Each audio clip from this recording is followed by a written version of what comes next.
Okay, so today we're going to work through the section entitled More on Linear Equations. It depends on which textbook you have, whether it is section 1.2 or possibly 1.3, I believe. Doesn't really matter, just make sure you look up the section title in the table of contents to find the page that we're working from. Okay, so it says example 1 here, lawn mowing problem. Two girls want to start a lawn mowing business for the summer. They buy a lawnmower for $250 and they plan on charging $22 per hour. So we have this table here that they want us to fill in with a series of different possible hours they could work. They want us to calculate the girl's profit based on the number of hours. So we're just going to take their revenue or how much they've earned, and we're going to subtract any costs they have to get the profit. So in this first case, if they earn $22 per hour, we're going to do 22 times the number of hours worked, which in this case is 0, and then we're going to subtract the cost, which is $250. Which leaves them with a profit of negative $250. Okay, we're going to do the same thing here, but now we're going to replace the 0 with 5. So they were 22 hours for 5 hours. We're still going to subtract the 250. In our calculator, we will get 22 times 5. And we're going to subtract off that 250. So we're going to get negative 140. Okay, we'll do it again for 10. If they work 10 hours, it's going to be $22 per hour times 10 hours minus the 250. What's that give us? Well, this is going to give us 210 minus the 250, negative 30. So even if they work up to 10 hours, they're still going to have a negative profit, which is not great. Okay, so then it just says, okay, what about generic h? Well, we just replaced these values with the numbers in front, so let's do the same thing with an h. 22 times h minus 250. And that's going to give us, well, we don't have a value for h, so we don't have a value for p, so we'll just call that p. Okay, so it says, what's the equation that relates hours and profit? Well, that's going to be this thing right here. So I'm just going to reorder it a little bit. So we have p equals 22. And when you have a variable there, you don't really need the parentheses. So we're just going to do 22h minus 250. Okay, so there's our equation that relates the numbers of hours to the amount of profit the girls have earned. It says if the girls want to make $1,000 profit, how many hours do they need to work? Well, if they're making $1,000 profit, we're just going to let P equal 1,000. And we're looking for H. Okay, so I'm just going to rewrite the equation and replace P with 1,000. And I'm going to solve this thing for H. Okay, order of operations, first thing I want to do is get rid of this constant being subtracted. So I'm going to add 250 to both sides. Add 250 to both sides. So I get 1,250. Okay, so we have 1,250 equals 22H. And then last step is to get rid of this coefficient, so I'm going to divide both sides by 22. And I get H equals, I'll put that in the calculator, 1,250 divided by 22. So we get 56.81. So we'll just round, it doesn't give us how many decimals to round to, so we'll just use, I guess, 56.81 squeeze this in hours. Okay. Now it says how many hours do the girls need to work to break even? All right, so to break even, that means their profit has to be 0. So we're going to do the same thing, but set profit equal to 0. And you'll see the process we're going to go through is the exact same. It's just the numbers are going to look different. So we have 0 equals 22H minus 250. First thing I'm going to do is add 250 to both sides. I'm going to end up getting 250 equals 22H. And then we're still going to divide both sides by 22. Divide by 22. And I'm left with 250 divided by 22. 11.363, so we'll just do 11.36 hours equals H. Okay, go on to the next page. It says find the hours that need to be worked to get a profit of at least $950. Give your answer in interval notation and interpret the meaning of your solution. So we know this thing, 22H minus 250, is our profit equation. That will give us the profit for any number of hours. So I want this thing to be at least. So at least 950 means it can be equal to 950 or greater than 950. So you're going to set up your inequality like this, and you're going to have 22H minus 250 is greater than or equal to 950. Now we're going to solve this the same way we did before, but just remember that the rules with inequalities that if you multiply or divide by a negative, you have to switch the sign of the inequality. I don't think that'll happen here. Just keep that in mind for future reference. First thing I do is add 250.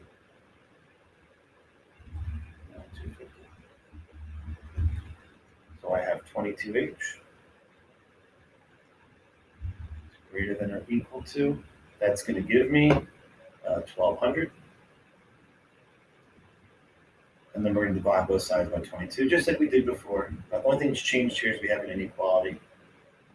So I'm going to do 1200 divided by 22. And 22 is not negative, so I didn't have to flip the sign. So I got 54.545 or 54.55. We're running the two decimal places. It's going to be, let me slide that over, because the H is on the left-hand side. So we have H is greater than or equal to 54.55 hours. Okay, so that means they can work as little as 54.55 hours, or they can work as much as they like, but they have to work at least 54.55 hours. Okay, so that means that H has to exist in the interval 54.55 hours to, now how long can the girls work? This is a weird kind of situation, but we can just say ultimately the girls can work as much as they possibly could. There's no real cutoff, right? They can work indefinitely. So instead of trying to figure out, well, how many hours are in their summer, we just say, all right, they can work as little as this and as much as they'd like, or to infinity. Now, when we have infinity, you can't use a bracket. Remember, we're going to use a parenthesis. This bracket means we include that point, and the parenthesis means we don't include the point. You can't include infinity. We can work as little as 54.55 hours to get what we want because of that equal sign here. So this is going to be a bracket. Okay, so we say the girls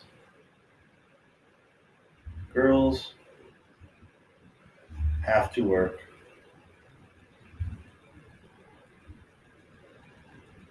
at least 54.55 hours. Okay. Letter F. We have solved the little equation from part B. So we're going to copy this equation from here. P equals 22H minus 250. We'll do this in purple.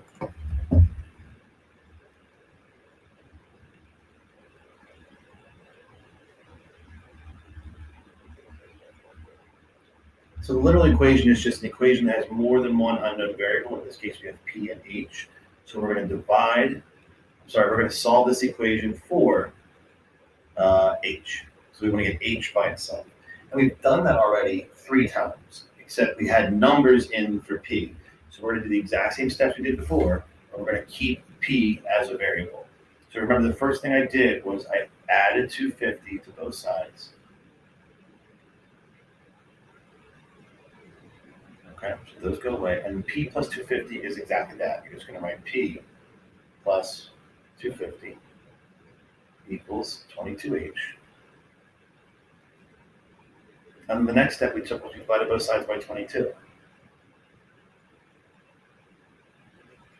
Okay. Now you can't simplify it really because there's still that unknown value there. So this left side is just going to be P plus 250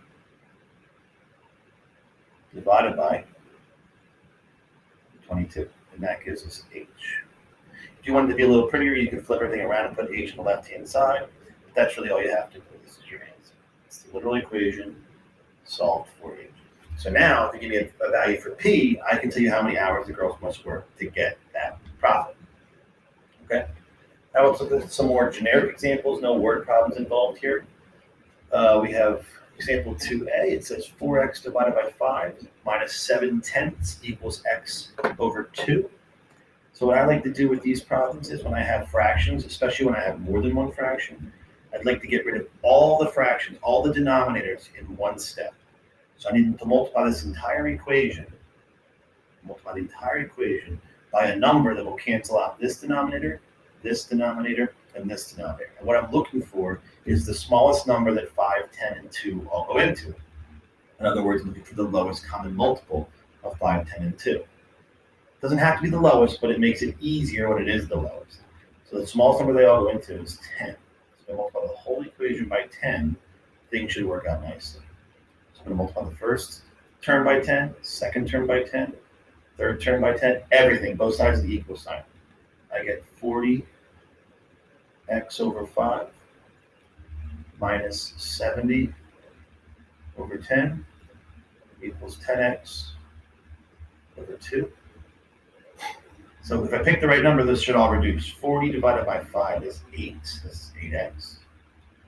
Minus 70 divided by 10, which is 7, equals 10x divided by 2, which is 5x.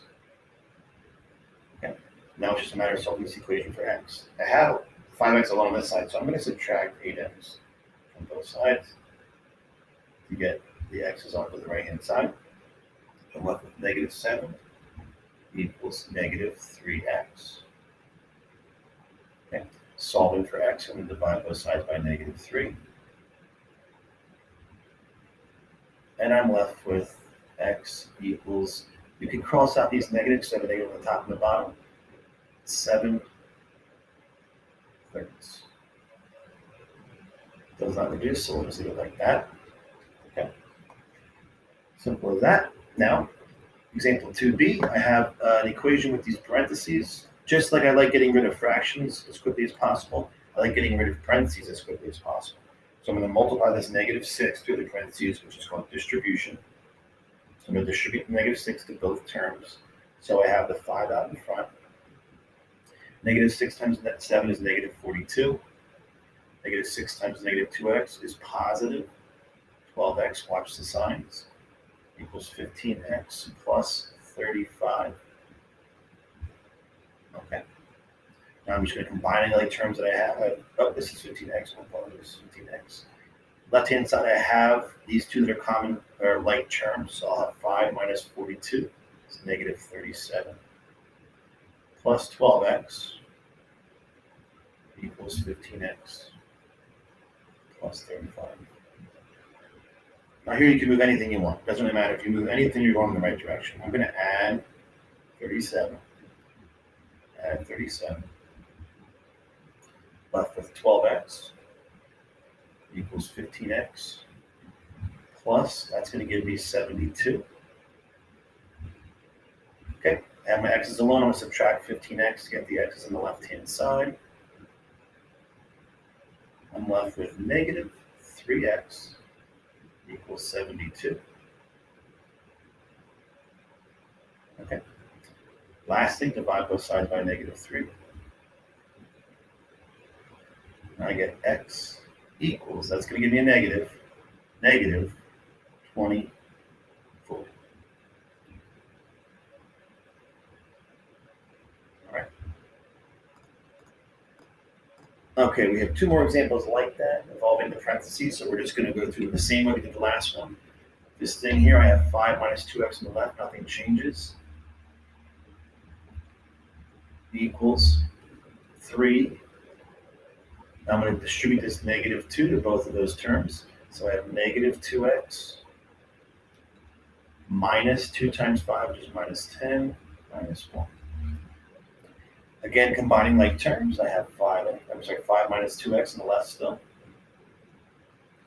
equals, I have 3 minus 10, which is negative 7, minus 1, which gives me negative 8, minus 2x. Okay, now, it doesn't really matter what you move from here, so I'm going to just add 2x to both sides to get them onto one side. So let's add 2x, add 2x. And you'll see that we kind of run into a problem here. This 2x crosses out with that. This 2x crosses out with that. So I'm actually left with a statement like this: 5 equals negative 8. Okay, if you were to go a step further, or you start with a different step here, you might end up with something like 13 equals 0. It doesn't really matter which one you end up with, as long as you end up with something that doesn't make any sense. As soon as you say, well, the x's are gone, and I'm left with something that doesn't make any sense. This is not a true statement. This is a false statement. This is a false statement. And notice that it doesn't depend on x. X has disappeared. So no matter what x is, I'm still going to get something that doesn't make any sense. Okay. So we basically say this equation is not possible. They call it a contradiction. Okay.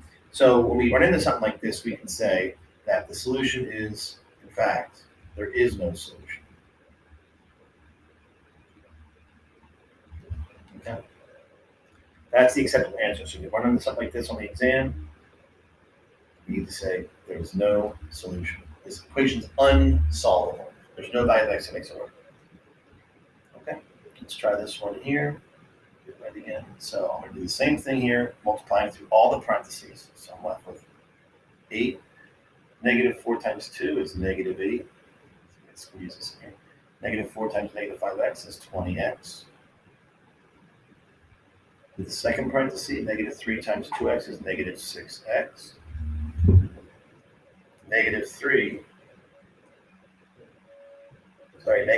times negative 3 is going to give me positive 9 equals 9 plus 14x. Okay.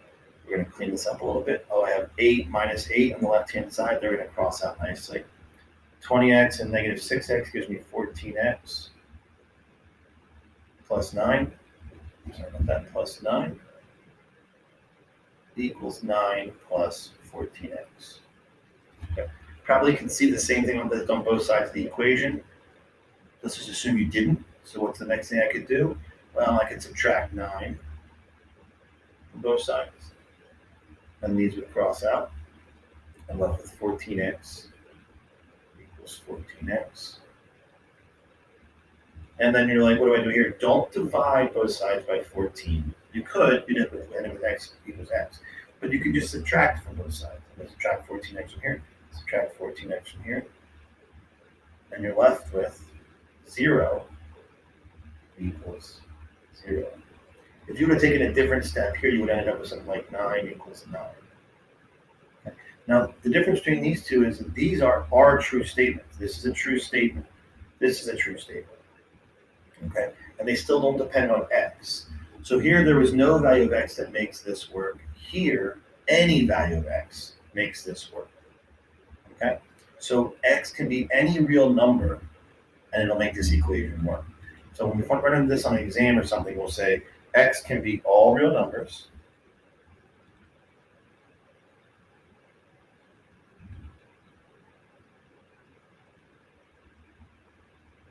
Or you could use the symbol for all real numbers, which is this fancy double R like that.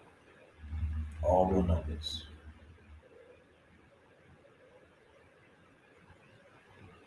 Okay. So when you have something that does make sense, it makes a true statement, all real numbers, or the symbol. And if you have something that doesn't make sense, there's going to be no solution. All right. Now we have 2 more inequalities. We'll run through these. It says solve the inequalities, graph your solution of a number line, and give your answer in interval notation. So we have 21 minus 6x is greater than 34. So I'm just going to start by subtracting 21. So I have negative 6x is greater than 34 minus 21 is going to be 13. Okay, now I'm going to divide by negative 6. But remember, when working with inequalities, when you divide divide by a negative, you have to flip the sign. So I'll write this here, flip sign. So I'm left with x is less than, I'm going to put the negative on top, negative 13 over 6. So that's my answer. Okay. It says graph your solution on a number line. So I'm going to draw my number line right here. Let's do this. When I draw my number lines, I really only include two values. I include 0. I usually put 0 somewhere near the middle.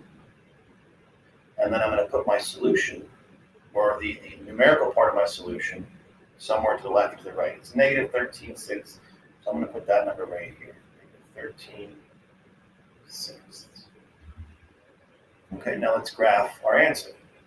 So x can be anything less than negative 13 sixths. It can't be 13 sixths exactly. So when I'm looking at this point here, to show that it can't touch it and it can't be it exactly, I'm going to put an open circle, like so. And x can be anything less than that. So I'm going to draw my line to the left. So there's how you would graph on the number line. If you're not sure which way to graph it, you can just plug in 0 for x and say, is 0 less than that? No. So you know this point doesn't work. So I'm going to go the other direction. Okay? Now to write this in interval notation, we're going to say x can be anything from anything less than negative 13 sixths. So we'll say x exists in the set. So where does this arrow start? It's going forever to the left. That arrow is going to start at negative infinity. I don't need a parenthesis. And it's going to go up to negative 13 sixths. Oops. Negative 13 sixths. But here it can't be 13 sixths exactly, so we can't use a bracket. So we're going to use a parenthesis. So there's our domain. Well, we haven't talked about domain yet, but that's what our domain will end up being. Okay. And it says same thing here, but now we have a compound inequality. So it's going to work the same way. We just have 3 sections here. We have a left, middle, and a right. So I'm just going to work with the middle. Whenever I do the middle, I'm going to do the left and the right as well. So the first thing I'll do is subtract 43 from the middle, from the left, from the right. To the left, I get negative 13 minus 43. I get negative 56. Less than or equal to, the 43's cross out, 5x. Less than 33.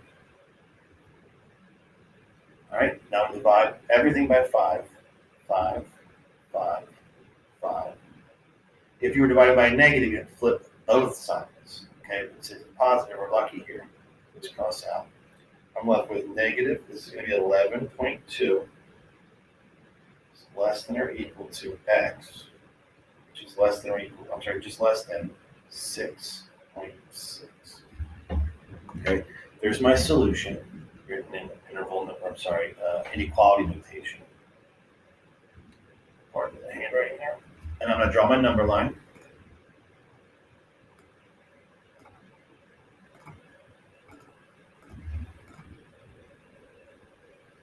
Okay. And now I'm going to add 3 numbers. I'm going to add 0. I'm going to add positive 6.6. I'm going to add negative 11.2. So now, when I graph this, I'm going as low as negative 11.2. So that's going to be here. And since it can equal it, I'm going to make a closed circle, dot.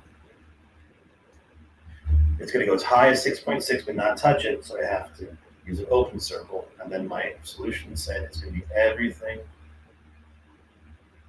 in between. Okay, that's how we graph on the number line. Now we'll use interval notation. So we say x is going to exist in the set from as low as negative 11.2 to as high as 6.6. It can equal negative 11.2, thus the shaded in dots. So that's a bracket. It can't equal 6.6. It only goes up to it, so that's going to be your parenthesis. Okay. All right, and the last 2 problems here, it says solve the literal equations for the indicated variables. So we have this equation here, a equals h over 2 times the quantity of b1 plus B2. If you're not familiar with this equation, this is how you find the area of a trapezoid in geometry. Not important for this course, but maybe something to keep in mind for future reference. Once it's get B2 by itself, so we have a lot of variables here, but we're going to solve this equation the same way we would if there was numbers. Okay, I told you before, the first thing I like to do is get rid of fractions. So I'm going to multiply the whole equation by 2. We're multiplying both sides by 2. Doesn't matter how you do it. The left-hand side, I'm going to have 2a. The right-hand side, this 2 here is going to cross out with that 2 there. You're not going to distribute to these guys because this was already going to be distributed anyway. So it crosses out with the 2. I'm left with h times the quantity b1 plus b2. Now you could distribute the h, okay? You can do that and then subtract and divide, but it's just more work than is necessary. It doesn't make your answer wrong. It just make it look a little uglier. If you want to do it that way, you can compare your answer at the end and make sure it's the same as what I have. But what I'm going to do is just get rid of this h, so these parentheses can go away. So I'm going to divide both sides by h, like that. So I'm left with the left-hand side 2a over h. Now I don't need the parentheses anymore. Equals b1 plus b2. I want b2 by itself. So the last step is just to subtract b1 on both sides. I'm going to move this up here. On the left-hand side, I have 2a over h minus b1. So that b1 just goes right in the front. Equals b2. There you go. I solved the equation for the value of b2. That's it. If you did it a different way, that's completely acceptable. Just make sure your answer matches up with mine. Okay. All right. And the last problem we have here, it says solve a equals p times the quantity r times quantity 1 plus rt for r. I will show you now that you can start by distributing, and it won't change the answer. All right. So if you want to divide by p first, that's okay.